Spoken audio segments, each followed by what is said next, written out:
Welcome to FTB Fridays for Friday, the 26th of February, 2021. Now, just a little bit of a clarifier here. We're recording this on Thursday evening. It's 8:46 p.m. on the 25th, just in case something develops in one of the stories we're talking about between the time we're recording and the time you see this. So if you're wondering why we're not mentioning it, that's why. I'm Jason C. McLean, your host. I'm the editor-in-chief of Forget the Box. My guest tonight is Niall Ricardo. Welcome, Niall. Thank you for having me, Jason. My pleasure as always. And of course, if you're here, that means we're probably talking something political. This week, Canada's Parliament voted yes on the Conservative motion to declare China's treatment of the Uighur minority genocide. Now, it was 266 MPs voted for, none voted against, 2 abstained, most notably Mark Garneau. He was the only Liberal cabinet minister there. There was a lot of people who weren't there, namely in Trudeau's entire cabinet. Mm-hmm. Mm-hmm.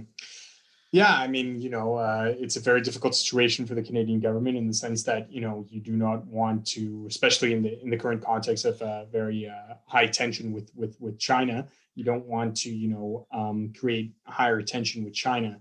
Now, with regards to the motion in of itself, the Uyghur issue and question has become a very, very focal point of debate for a lot of a lot of political movements throughout the world, notably Donald Trump. One of the most interesting things that I saw when Donald Trump was in the hospital were people, with flags, the Uyghur flags, basically outside, cheering him on. So it's become a focal point for a lot of different movements. There's obviously, needless to say, questions with regards to human rights in China in general. It's not just, in Xinjiang province. But there's obviously, problems with regards to the Chinese model, and especially the Chinese model of development, because when we talk about these camps, right, the re-education camps or whatever, very few people put on very few people also point to the fact that these re-education camps exist elsewhere in China, and that these re-education camps, which are actually labor camps, are one of the backbones for, some of the products that we receive here in being in the United States and being Canada, right? So, yeah, I mean, that's where I'm kind of like skeptical, not against, the human rights, but again, against the weaponization and the instrumentalization of this issue, which is a very important issue, by the Conservatives that really don't care about human rights most of the time, right? I mean, they don't care about the human rights of Indigenous people in this country. They didn't care about the human rights of the Iraqi people when they supported the invasion, and they were cheerleading the invasion of George W. Bush, and there was 3 million people that died in that. So, it's kind of interesting to see the Conservatives back this motion. I mean, that's kind of my first thoughts on it. It's kind of, well, I mean, when you hear about it's the Conservatives backing the motion, like, I mean, it's kind of like, this is something, okay, I was really sort of brought into this story by John Oliver. I saw him do a segment on it. Like, This is a serious subject. This is something that but it's like, it's you guys bringing this forward. It's not the NDP. It's not like, and that's surprising. I mean, well, the NDP, obviously all the members that were there did vote for the motion. Like, no one's going to vote against this motion, because it's kind of, I mean, it seems kind of clear that what they're doing does meet the criteria. Yeah. I mean, for me, the important thing right now in this current context is kind of, we've seen a lot of focus on China with this pandemic, a lot of frustration with regards to how the Chinese handled, the data coming out of China with regards to COVID-19, et cetera, et cetera. And far from me the idea of necessarily defending, the supposedly communist regime of China. I mean, it's not communist. It's not communist. That's for sure, right? But I think that, we also have to question ourselves with regards to kind of the media coverage and the outrage with regards to this, and the kind of, media blackout that we have with regards to Palestine, for example. True. But is it possible to be horrified and against what's going on with the Uyghurs and horrified and against what's going on with the Palestinians? Is it possible to be both? I mean, I think we all should be both. Yes, absolutely. But in an internationalist and kind of in an internationalist sense, right? A real leftist internationalist sense of understanding these issues. We cannot allow ourselves, to be dragged into having these issues be, how to say, legitimize intervention in China or legitimize, covert operations against the Chinese or legitimize a new Cold War against China, right? Which is what all parties are trying to do right now. I remember, for example, we all lived through it, right? The lead up to the war in Iraq and all of that. And then there was chemical weapons and Saddam Hussein was the worst and etc. Blah, blah, blah, blah, blah, blah, blah, blah, right? Saddam Hussein was also United States' biggest ally in the region during the Iraq-Iran war, right? And the Americans pushed him to that. China has now, a change in guard. China has decided to challenge the United States on the world stage. And so now we're seeing a realignment of, certain interests within, the military industrial complex, et cetera, in the United States that before, I mean, not that long ago, right? What's happening with the Uighurs and minorities in China has been happening forever. Yeah. It's not yesterday that it's been happening. But what's interesting is why are we talking about it so much today? And why are we talking about it so much today is because, obviously it's a ace or a card, right, within the deck of, the military industrial complex that they know that people are obviously against these crimes against humanity or against genocide in general. You would have to be a neo-Nazi to say that you're for genocide in any occasion, right? So this goes and strikes a chord with a lot of people. Now, what I think is important is for us to kind of, look at this and not allow it to be instrumentalized so that other crimes can be committed, right? And when I say that, it's because we are on the brink of something very, very I'm not very hopeful for the future in the next few years because we see this heightened, competition between China and the United States, where even with the new Biden administration coming in, it doesn't seem like there is that much openness to actually talking to the Chinese government. And between you and me, and between you and me and everybody that's listening to this is going online. You're where we're recording this, right? Okay, go on.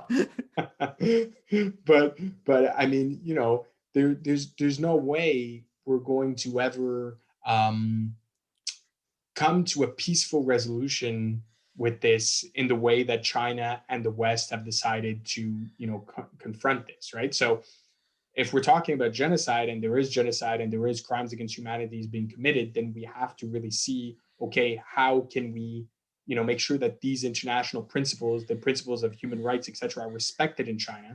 And that starts with every single Chinese person, right? And so we have to start thinking about, the capitalist system in China that makes it that the Uyghurs are part of this chain of labor that we have to go and extract labor and forced labor, right? This is forced labor to go and make profits, on the international economic scene. So what I'm just saying, just to finish on that, is one of the things we could do as the West, right, is to actually, change the way our economies are built, right? Where our economies go and force and oppress, minorities and other, groups of people that are the most marginalized. And the Uyghurs are part of that. Yeah. One thing I see, I don't see it in the general context, like people like not buying products, but I do see it in terms of, like, for example, Disney ate a lot of flack. And I think sales plummeted for Mulan, which was partially filmed right near, right in that area of China. Yeah. People are aware of that and they'll be able to slam a corporation for that, but they're not still thinking of it in terms of the products that they have in their kitchen or their living room or anything like that. Well, that's where I think it's problematic, right? I mean, we talk about forced labor in China, and I completely agree. This is sometimes people say, oh, you're trying to equate things that are not equatable, and you're trying to, let China off the hook because of that. But I think it's very important for us to understand that no, I mean, human rights abuses should be called out wherever and by whoever commits them, right? Yeah. We commit human rights abuses in North America and in the United States one of the biggest human rights abuses that we have is within prisons, the prison industrial complex, right, where there's so much forced labor that is extracted. Actually, we had campaigns in the Democratic primaries, Buttigieg, if I'm not mistaken, and others that used forced labor in prisons to make campaign calls, right? And this is where, Bloomberg, I think it was Bloomberg who was doing that. Bloomberg. Well, I mean, Bloomberg. Yeah. I think Buttigieg actually was in that all too. Maybe I'm mistaken. Maybe it's just Bloomberg. But I mean, it's ridiculous, right? And I mean, that's just the tip of the iceberg. There's so many other things that have to do with this system of forced labor that exists, because what I don't like about the rhetoric is this essentialization of China as the new boogeyman, as a new evil person, right? China's the worst place on earth, the Chinese, and this essentialization, which is kind of Orientalist too, right? And the constant use of the term Chinese Communist Party. If I hear that term one more time, I'm gonna. Well, I mean, it's interesting, right? Because you use the communist thing, and so it's obvious that everything that is communist, obviously, they're trying to make the equation that everything that is communist leads to this. Ultimately, communism leads to human rights abuses, leads to all of that. Whereas like anti-communism also leads to human rights abuses. Some of the biggest abuses in human history have been anti-communist campaigns. In Indonesia, 20 million people died, right? Because of anti-communist campaigns that the Americans backed, right? It's actually called, within certain circles, and there's a book that came out not that long ago called the Jakarta Method, which was, to go and basically smoke out communists, and just kill them, right? So, I mean, the thing with that for me is really that, we have to see this in a more global perspective, and human rights abuses are committed all over the place, and we should call them out all over the place, not just when it's convenient for us. And I think it's very convenient for the Conservatives to do that.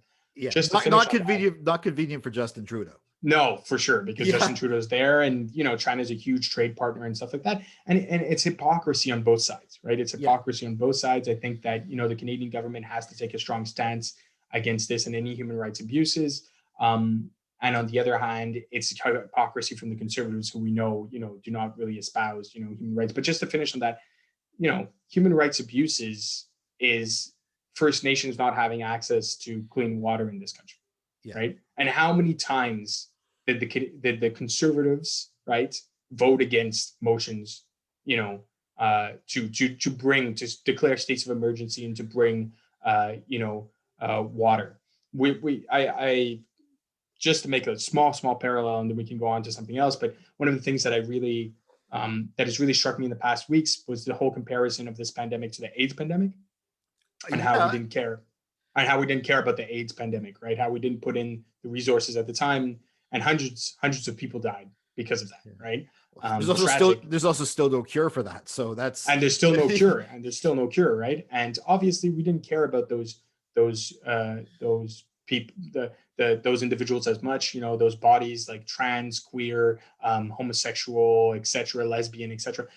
We didn't care because it struck those communities more, so we didn't care about it as much. We the disposable, whatever, and we see it now, obviously the cis-normative kind of perspective on AIDS and stuff like that really, was the reason for so many deaths. But we see it also, and this is the point I wanted to make, is that we also see it with the fact of this pandemic, right? We have a pandemic in Canada. It's called colonialism, right? And that pandemic has been going on for hundreds of years, and yet I don't see the outrage from the Conservative benches about that. I don't see the outrage from the Liberal benches that are in government actually about making sure that we stop the slow death of Indigenous cultures and languages in this country, which is a cultural genocide, right? So yeah. Well, sticking with Parliament, just very briefly to finish up here, it's the other political story from Parliament this week was that the Liberals voted against pharmacare. Yeah, something they've been promising for decades, and they've voted against it again. I mean, just obviously that's kind of were you surprised? No, of course not. Of course not. Right, because what the Liberals want is pharmacare that big pharma wants, right? Yeah. So they want a pharmacare that works, that they can say, hey, look, this is pharmacare, but actually it's like that meme, I want pharmacare and mom says we got pharmacare at home, and then it's Yeah. pharmacare at home is the Pfizer and all of that to decide that, what the prices are and get to have an even bigger monopoly on the Canadian market. I mean, it goes back to Tommy Douglas, right? When Yeah. what was it like? It was Mackenzie King. Mackenzie King, I think in the 1930s, had promised public health care, right? Yeah. That Yeah. that was a thing. We were going to promise, and then they promised that all the way up until the implementation, which was I think in the late 1960s, early 1970s of Medicare. So I mean, But it's it took a liberal government with an NDP, a yeah. minority government with an NDP, strong NDP in opposition to make it happen. So who knows? Maybe the next time, if the pandemic's still going on, we still have the same government. Maybe Jack Beat can get it through. Well, hopefully, Yeah, I mean, I would prefer having the NDP in be power, there, but and yeah, yeah. but Well, yeah, just because I mean, the NDP being in power makes it that the people kind of forget this, right? But nobody in corporate Canada is the friend of the NDP. no, Nobody in corporate Canada. I mean, there's going to be a lot of stress and pressure on the NDP if the NDP were ever elected, but nobody in corporate Canada has the interest of the NDP actually getting to government. And so when you look at that, like Big Pharma, they're like, okay, I mean, I can talk to conservatives, I can talk to the liberals, and at the end of the day, that's what we have. The reality is that yeah. we're going to have a pharmacare for Big Pharma because that's what the liberals want, because those are the people that give Yeah. them donations, right? I was just hoping that maybe the NDP could force them to go to their left and have the excuse of we need to keep our government intact. But I guess that's something we have to fight another day. Now, thank you very much for joining us. People can follow you on Twitter now, right? Yeah, absolutely. So it's Niall C. Ricardo on Twitter. You can follow me there. And yeah, I hope that, people think that my comments tonight were kind of relevant. Unfortunately, sometimes I know that these are very difficult debates. Yeah. So yeah, I was happy that you had me on here tonight, Well, Jason. I'm glad I had you. Yeah, but it's not one that we had one talking about. I think like this other subjects that other people get to talk about. Not exactly genocide. You're the one who gets the genocide. So, all right. Well, thank you. You can follow me at Jason C. McLean on Twitter. You can also give us a like, share, and subscribe on YouTube. Like, share, and follow on Facebook. And for daily content, you can of course check out. And also can download the Forget the Box Android app. The Apple one's coming soon. And you can follow us for daily content at forgetthebox.net. We'll see you next week for another FTB Fridays.